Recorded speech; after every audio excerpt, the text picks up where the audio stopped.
Hello students, आज की class में हम लोग विविध वस्तुनिष्ठ प्रश्नों को देखने वाले हैं। चलिए कुछ ऑब्जेक्टिव क्वेश्चन इनको देखते हैं।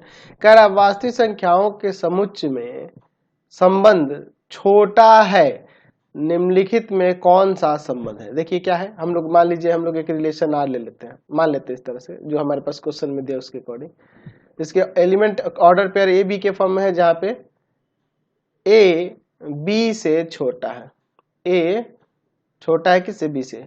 ए छोटा है बी से, ऐसे ले लेते हैं, जहां A B belongs to real number. इस तरह से दिया हुआ ये संबंध। तो पूछ रहे इसमें से किस प्रकार का ये संबंध होगा। तो अगर मान लीजिए हम लोग स्वतुल्य की जांच करें तो हम लोग क्या कह सकते हैं कि ए से छोटा है, ये नहीं हो सकता, यानी कि उसमें ए बिलोंग नहीं करेगा इस रिलेशन में, इसलिए आर स्वतुल्य नहीं है, स्वतुल्य नहीं है।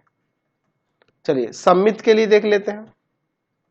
मान लीजिए ए बी बिलोंग कर रहा है आर में, इसका मीनिंग यह हुआ कि ए बी से छोटा है। तो क्या बी ए से छोटा हो सकता है? नहीं हो सकता है कभी भी, यानी कि बी ए बिलोंग नहीं करेगा आर में, इसलिए आर सम्मित नहीं है, सम्मित नहीं है, ऐसा हम कह सकते हैं। चलिए अब हम लोग संक्रमक के लिए देख लेते हैं। संक्रमक के लिए यहाँ पर हम लोग यहाँ पे ले लेते हैं कि ए बी बिलोंग कर रहा है आर में तथा बी सी बिलोंग कर रहा है आर में। इसका मीनिंग क्या हुआ, यहाँ पे लिख सकते हैं कि जहां A B C belongs to real number. ठीक है ना जी। चलिए यहाँ पे देखिए, इसका यहाँ क्या मीनिंग हुआ कि ए इज लेस देन बी और बी इज लेस देन सी। तो जाहिर सी बात है ए बी से छोटा है और बी सी से छोटा है, तो इसका मतलब ए सी से छोटा हो जाएगा, बिल्कुल उससे तो और ज्यादा छोटा होगा ना जी। यानी कहने का मतलब ए सी बिलोंग करेगा आर में, इसलिए आर संक्रमक है। ठीक है ना जी, संक्रमक है। तो संक्रमक है, केवल संक्रमक है, केवल संक्रमक, बी नंबर हो जाएगा आंसर। नेक्स्ट क्वेश्चन देखिए 2 नंबर। संबंध आर, जहां आर बराबर यहाँ दिया है, समुच्चय ए पर कैसा संबंध है। तो पहले देखिए स्वतुल्य के लिए देखते हैं। तो इसमें 1 1 चाहिए, नहीं दिख रहा है, 2 2 3 3 दोनों चाहिए, तीनों चाहिए था, तो ये स्वतुल्य तो होगा नहीं। तो सम्मित के लिए देखते हैं। 2 2 है, पलटेंगे 2 2 ही आएंगे, 3 3 को पलटेंगे 3 3 आएगा, 2 3 है पलटेंगे 3 2 आ जाएगा, 3 1 है तो 1 3 इसमें नहीं है। अच्छा चलिए उसके बाद संक्रमक के लिए देख लेते हैं। ये देखिए 2 2 का रिलेशन है, 2 के साथ 3 का रिलेशन है, तो 2 और 3 होना चाहिए, ये रहा। 2 3 है, 3 1 है, तो 2 और 1 होना चाहिए, ये भी है ना जी। 3 2 है, 2 1 है, तो 3 और 1 होना चाहिए, ये भी है। तो ये संक्रमक ही दिख रहा है ना जी, संक्रमक हो रहा है, केवल डी नंबर हो जाएगा, है ना जी ऑप्शन। चलते हैं नेक्स्ट क्वेश्चन। नेक्स्ट क्वेश्चन देखिए 3 नंबर। मान लीजिए ए समुच्चय पर एक संबंध आर इस प्रकार दिया हुआ है, ए क्रॉस ए का कौन सा अवयव आर में शामिल किया जाएगा कि परिमाणी संबंध जो है संक्रमक हो जाए। देखिए पहले से संबंध दिया है, इसमें 1 2 अवयव है, 2 3 है, 1 1 है। तो संक्रमक होने के लिए देखिए 1 2 है, 2 3 है, तो 1 और 3 इसमें चाहिए ना। तो ऑप्शन में देखो 1 3 है, हाँ बिल्कुल है। 1 और 3 को शामिल अगर इसमें कर दें, वो 1 क्रॉस 1 एलिमेंट होंगे, 1 3 1,3 होगा 1 क्रॉस 1 एलिमेंट, और इसको शामिल करते हैं, ये संक्रमक हो जाएगा। तो डी नंबर ना इसका आंसर हो जाएगा। नेक्स्ट क्वेश्चन देखिए 4 नंबर क्या कह रहा है। मान लीजिए ए समुच्चय दिया जिसमें अवयव 1 2 3 है, 1 2 को शामिल करते हुए तुल्यता संबंध ए पर परिभाषित हो सकता है, कितना सारा वो बताना। देखिए तुल्यता संबंध, पहले ए क्रॉस ए क्या होगा वो पता कर लेते हैं। 1 1 1 2 1 3 2 1 2 2 2 3, फिर उसके बाद 3 1 3 2 और फिर 3 3 हो जाएगा, इसमें यही ना होगा जी। चलिए तो यहाँ पर तुल्यता संबंधों की संख्या निकालें। 1 नंबर, पहले तुल्यता होने के लिए स्वतुल्य सम्मित संक्रमक तीनों चाहिए ना जी। तो पहले तो उसमें 1 1 2 2 और 3 3, ये तो फाइनल हो गया। ठीक है ना जी, यानी कि ये वाला अवयव, ये वाला अवयव और ये वाला फिक्स हो गया। अब देखिए उसमें 1 2 तो जरूर शामिल करना है, 1 2 जब शामिल करेंगे तो सम्मित होने के लिए 2 1 भी शामिल कर देंगे। ठीक है ना जी। देखो 2 1 शामिल कर दिए सम्मित होने के लिए। संक्रमक होने के लिए 1 2 है, 2 1 है, तो 1 1 भी चाहिए, तो 1 1 भी यहाँ है, तो ये तीनों हो जा रहा है। तो पहला तो 1 हो जाएगा। ये दूसरा संबंध देखिए तुल्यता, ये 1 1 शामिल करना ही है, 2 2 शामिल करना ही है, 3 3 शामिल करना ही है तुल्यता होने के लिए, स्वतुल्य होने के लिए। अच्छा 1 2 जब शामिल करना है तो उसमें 2 1 भी शामिल कर दिए सम्मित होने के लिए, तो ये तो सेम यही हो गया। अब इसमें एक्स्ट्रा क्या शामिल कर सकते हैं, देखो इसमें क्या क्या हो गया, ये हो गया, ये हो गया, ये ना होगा जी। अब इसके बाद देखिए, इसमें मान लीजिए एक अवयव हम लोग कोई भी इसमें से एक शामिल करते हैं, मान लीजिए इसमें से हम लोग 2 3 ही शामिल कर लेते हैं। तो जब 2 3 शामिल कर लिए तो 3 2 भी शामिल करना होगा, 3 2 भी शामिल करना होगा। किस लिए? ताकि ये सम्मित हो सके। चतुल तो है, ये सम्मित होने के लिए कर दिए। अच्छा अब देखिए 3 2 शामिल कर दिए। अब देखिए यहाँ पर 1 2 है, 2 3 है, तो इसमें 1 3 भी चाहिए होगा, तो 1 3 भी आप शामिल कर लेंगे संक्रामक होने के लिए। जब 1 3 शामिल कर लिए तो 3 1 भी शामिल करना होगा सम्मित होने के लिए। तो इसमें देखा जाए तो ये भी एलिमेंट, ये भी एलिमेंट, ये भी एलिमेंट, ये भी एलिमेंट सब आ ही गया। तो यही 2 तुल्यता संबंध हो सकते हैं ना जी। 2 हो जाएगा सी नंबर। क्वेश्चन नंबर 5 देखिए, मान लीजिए ए एक सेट है जिसमें एलिमेंट 1 2 3 है। 1 2 और 1 3 को शामिल करते हुए कितने संबंध ए पर परिभाषित हो सके जो स्वतुल्य और सम्मित हो किंतु संक्रामक ना हो। अच्छा पहले ए क्रॉस ए निकाल लेते हैं, क्या होगा। 1 1 1 2 1 3, फिर आपका 2 1 2 2 और फिर आपका 2 3, फिर उसके बाद देखिए 3 1 3 2 और ये आपका 3 3। अब इसके बाद देखिए यहाँ पर, ठीक है। अब यहाँ पर देखिए संबंध आर में क्या होना चाहिए, स्वतुल्य सम्मित होना चाहिए। तो पहले स्वतुल्य होने के लिए 1 1 2 2 और 3 3, ये तो शामिल कर लो स्वतुल्य के लिए। 1 1 2 2 3 3, ये स्वतुल्य को लेगा। अब सम्मित के लिए अब देखिए पहले तो आपको 1 2 इसमें शामिल करना है और 1 3 शामिल करना है, समझ गए ना। ये दोनों को फिक्स रखना ही है। तो जब ये रखना है तो सम्मित होने के लिए 2 1 रखना होगा। अच्छा 3 1 भी इसमें रखना होगा। अब देखिए इसमें क्या हो गया, 1 2 शामिल कर लिए, 1 3 शामिल कर लिए और 2 1 भी शामिल कर लिए। 2 1 2 1 2 1 कहाँ है, ये रहा। और आपका 3 1 भी शामिल कर लिए, ठीक है ना जी। अब देखिए इसमें देखिए 1 2 है, 1 2 है, 2 2 है, 2 1 है, 1 1 भी है। अच्छा और दूसरा देखते हैं, यहाँ पर हम लोग देख सकते हैं 2 1 है, ठीक है ना जी, 2 1 है, 1 3 है, 2 3 नहीं है। तो ये देखिए ये आपका संक्रामक नहीं हो पा रहा है, और वही इसको हम लोग शामिल कर देंगे तो संक्रामक हो जाएगा। लेकिन सम्मित होने के लिए फिर ये डालना होगा। तो जब ये दोनों डाल देंगे तो फिर तो ये तुल्यता संबंध ना हो जाएगा। लेकिन अभी जो हमें दिख रहा है ये संक्रामक नहीं हो पा रहा है, स्वतुल्य और सम्मित हो जा रहा है। तो यही एक हो सकता है, इसके अलावा कोई नहीं होगा, डी नंबर हो जाएगा। नेक्स्ट देखते हैं क्वेश्चन नंबर 6। यदि ए और बी यहाँ पे समुच्चय दिए हैं, जहाँ एफ फंक्शन है ए से बी में, एक फलन है F X equal to X plus 4, तो एफ निम्नलिखित में से किस प्रकार का फलन है ये बताना है। चलिए देखिए आप रख के देख लो ना। 1 रखोगे फंक्शन में, डोमेन का एलिमेंट रखेंगे ना जी, तो 1 प्लस का 4 5 आ जाएगा। 5 बिलोंग्स टू बी हो ही रहा है। अच्छा यहाँ देख रहे हैं 2 रखेंगे तो 2 प्लस का 4 6 हो जाएगा। 3 रखेंगे तो 3 रखने पे 3 प्लस का 4 7 हो जाएगा। तो अब इसमें भिन्न भिन्नों का भिन्न भिन्न प्रतिबिंब अब देख लो ना, यहाँ पे ये समझ में आ जाएगा। ए सेट है, बी सेट है, एफ इसमें फंक्शन है एफ। अब ये 1 2 और 3 इसमें है आपके पास 5 6 7। प्रतिलोम देखिए किस तरह से प्रतिबिंब किस तरह से बन रहा है, 1 का 5 2 का 6 और 3 का 4 7।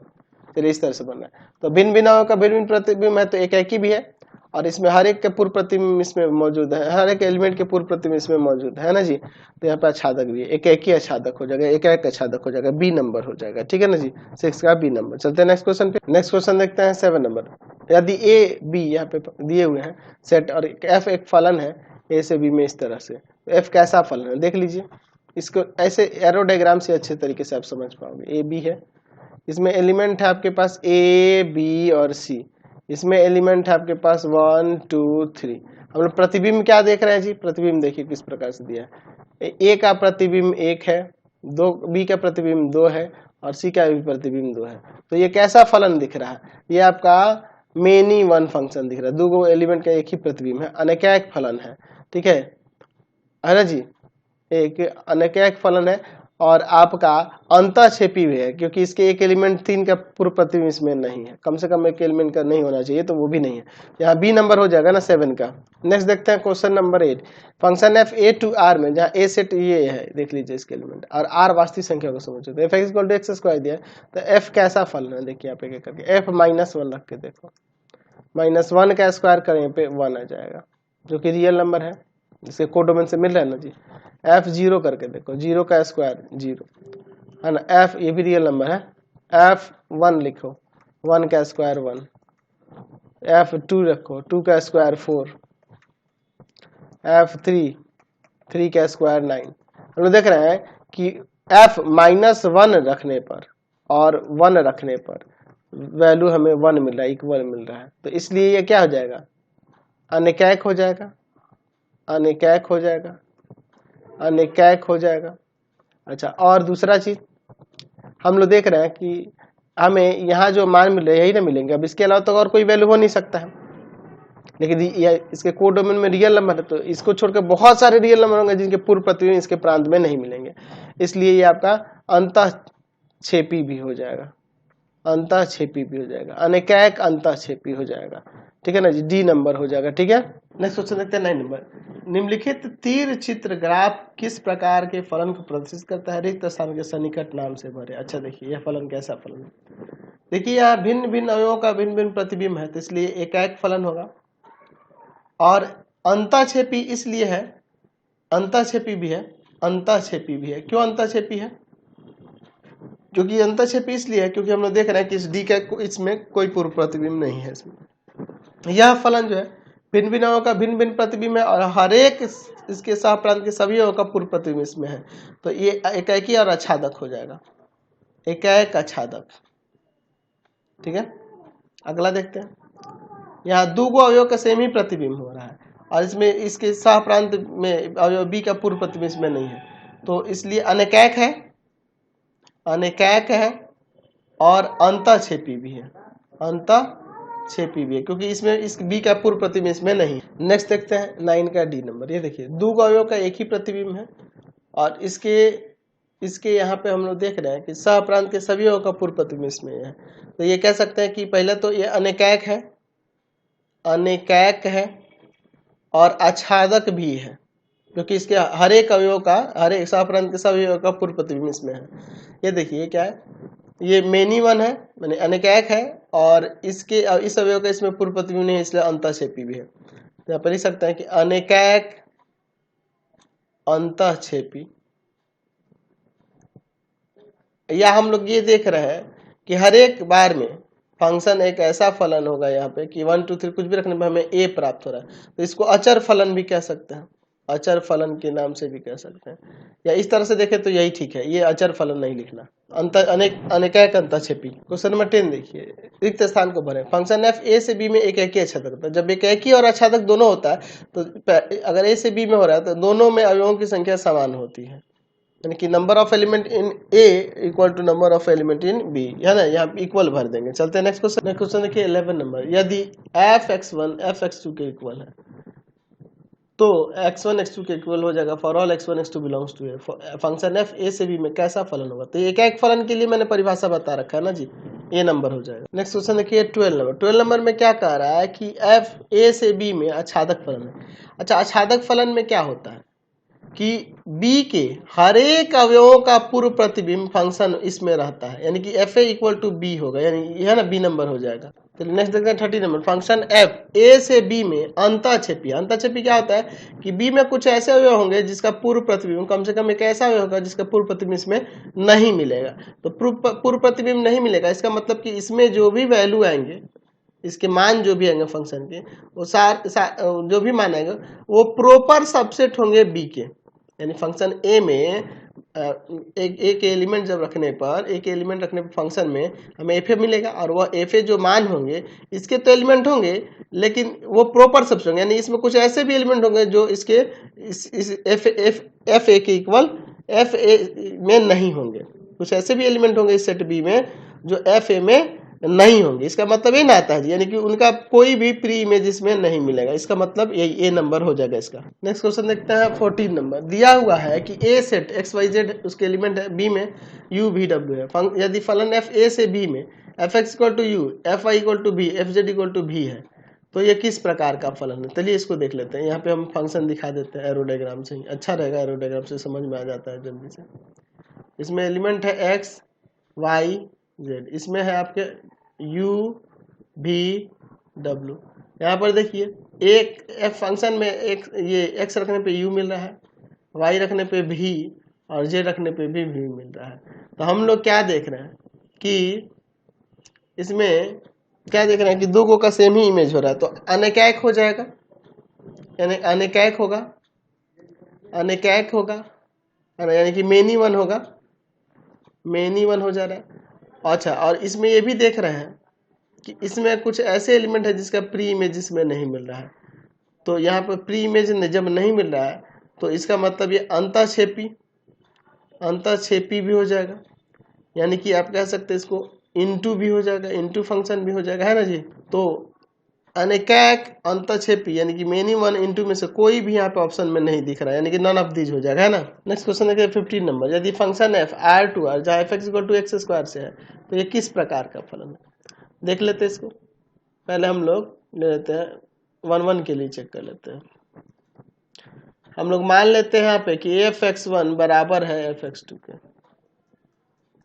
For all x1 x2 belongs to real number. तो x1 का स्क्वायर x2 स्क्वायर के अगर इक्वल है तो x1 जरूरी नहीं कि x2 के इक्वल हो, इसलिए f11 नहीं है, यानी कि इंजेक्टिव नहीं है, इंजेक्टिव नहीं है। अच्छा, अनटू के लिए देख लेते हैं, सर्जेक्टिव के लिए देख लेते हैं, ठीक है ना जी। तो यहाँ पर मान लेते हैं y इक्वल टू में एफ एक्स, ठीक है, यानी यहाँ से y इक्वल टू में हो जाएगा x का स्क्वायर, यानी कि यहाँ से x इक्वल टू में जाएगा रूट अंडर वाई। इसका वैल्यू रियल नहीं होगा जब y लेस देन 0 हो। 0 से अगर छोटा लेते हैं, जाहिर सी बात है y की जगह पे, तो जाहिर से नेगेटिव लेने पे क्या होगा, रियल नहीं मिलेगा हमें वैल्यू। अतः सहप्रांत r के ऋणात्मक वास्तविक संख्याओं के लिए वास्तविक संख्याओं का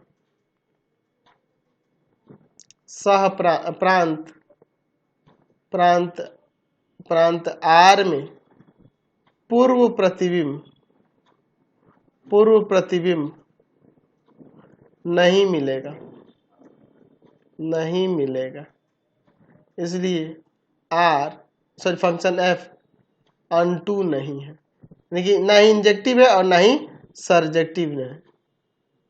सर्जेक्टिव नहीं है, लेकिन ना इधर इंजेक्टिव नॉर सर्जेक्टिव, दोनों में से कुछ नहीं हो रहा। D number answer. तो फिलहाल एक काम करते हैं, आज की क्लास में इतना ही, नेक्स्ट वीडियो में आगे देखेंगे। आपको हमारे 3 चैनलों को सब्सक्राइब करना होगा। पहला है पाथ फाइंडर क्लासेस छपरा, दूसरा है आपके पास भारती भवन रविकांत सर, और तीसरा चैनल है Ravikant sir RD Sharma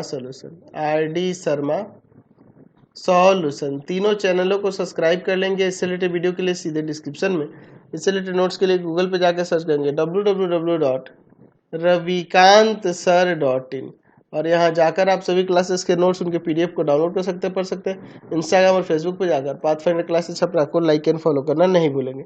thanks for watching the video. Comment करके जरूर बताएं कि हमारे चैनल के वीडियोज आप सभी को कैसे लगते हैं। Thanks for watching.